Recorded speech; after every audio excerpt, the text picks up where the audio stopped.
മടായി കോളേജിലെ നിയമന വിവാദത്തിന് പിന്നാലെ കോൺഗ്രസിൽ നിന്ന് സസ്പെൻഡ് ചെയ്ത നേതാക്കളെ തിരിച്ചെടുത്തു. 6 നേതാക്കൾക്കെതിരെ എടുത്ത അച്ചടക്ക നടപടിയാണ് പിൻവലിച്ചിരിക്കുന്നത്.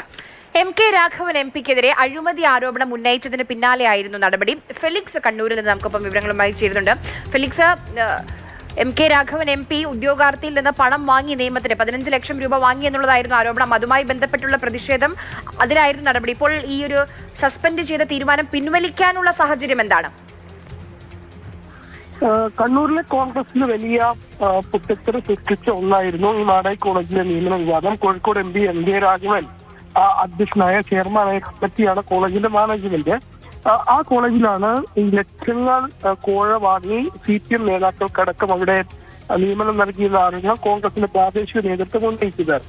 പിന്നാലെ ഈ പറയുന്ന പ്രാദേശിക നേതാക്കളെ അടക്കം DCC സസ്പെൻഡ് ചെയ്തിരുന്നു. ഒപ്പം തന്നെ ഈ മാടായി കോളേജിന്റെ മാനേജ്മെന്റ് ബോർഡിയിൽ ഉണ്ടായിരുന്ന ആളുകളെയും സസ്പെൻഷൻ നടപടിയിലേക്ക് DCC നേതൃത്വം പോയി. ഏറ്റവും ഒടുവിൽ KPCC ഇതിൽ ഇടപെട്ടുകൊണ്ട് തിരുവഞ്ചൂർ രാധാകൃഷ്ണൻ അധ്യക്ഷനായ ഒരു അന്വേഷണ കമ്മീഷനെ നിയമിച്ചു.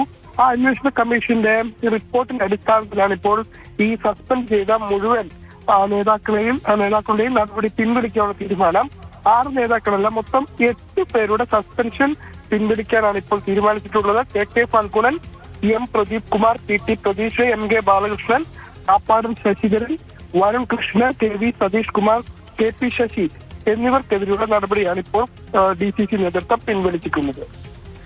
ഫെലിക്സ്, അന്വേഷണ കമ്മീഷൻ നൽകിയ റിപ്പോർട്ട് അതിൽ പറയുന്ന കാര്യങ്ങൾ എന്താണ്? അന്വേഷണ കമ്മീഷന്റെ റിപ്പോർട്ടിൽ എന്താണ് പറയുന്നത് എന്നത് ഇതുവരെയും DCC പുറത്തുവിട്ടിട്ടില്ല. പക്ഷെ നമ്മൾ മനസ്സിലാക്കുന്നത് ഈ വിഷയം, അതായത് സസ്പെൻഷൻ നടപടിയിലേക്ക് പോയ ഒരു കാര്യത്തിൽ ഇനിയും അതേ നിലപാട് തുടർന്നാൽ അത് വലിയ പൊട്ടിത്തെറിയിലേക്ക് പോകും എന്ന് DCC നേതൃത്വത്തിന് വ്യക്തമായ അറിവുണ്ട്. കാരണം ഈ നിയമനം റദ്ദാക്കാൻ കഴിയില്ല, നിയമനവുമായി മുന്നോട്ട് പോകേണ്ടി വരും. അതേസമയം ഈ പ്രതിഷേധിച്ചവർക്കെതിരായ നടപടി അത് പിൻവലിക്കാതെ മുന്നോട്ട് പോവുകയാണെങ്കിൽ തദ്ദേശ സ്വയംഭരണ തെരഞ്ഞെടുപ്പ് അടക്കം അടുത്തിരിക്കെ ഈ പ്രദേശങ്ങളിൽ, പ്രത്യേകിച്ച് കുഞ്ഞിമംഗലം, പയ്യന്നൂർ ബ്ലോക്ക് കമ്മിറ്റിക്ക് കീഴിലുള്ള കുഞ്ഞിമംഗലം, ഒപ്പം മാടായി, കല്യാശ്ശേരി, കണ്ണപുരം, പയ്യന്നൂർ, ചെറുതാഴം തുടങ്ങിയ ഇടങ്ങളിൽ കോൺഗ്രസിന് വലിയ തിരിച്ചടി ഉണ്ടാക്കും ഈ തീരുമാനം എന്ന് നേതൃത്വത്തിനറിയാം.